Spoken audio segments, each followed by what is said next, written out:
ওসমান হাদির মৃত্যু ঘিরে সাম্প্রতিক বিশৃঙ্খলায় সরকারের ভূমিকা প্রশ্নবিদ্ধ বলে মনে করেন বিএনপির স্থায়ী কমিটির সদস্য সালাউদ্দিন আহমদ। তিনি বলেন, জনগণ ডেমোক্রেসির প্রত্যাশা করলেও সরকার মবক্রেসি লালন করছে।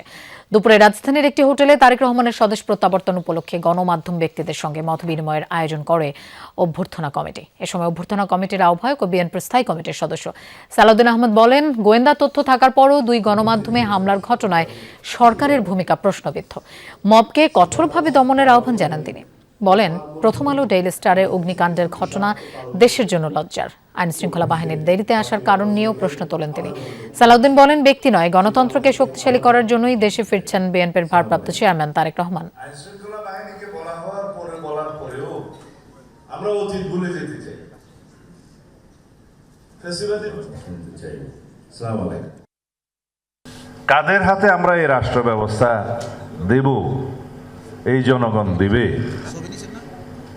তাদের নির্ধারণ করার জন্য যাদের দায়িত্ব, নিরপেক্ষ নির্বাচন করার জন্য যারা দায়িত্ব নিয়েছেন, তাদের এই জায়গায় ভূমিকাটা প্রশ্নবিদ্ধ।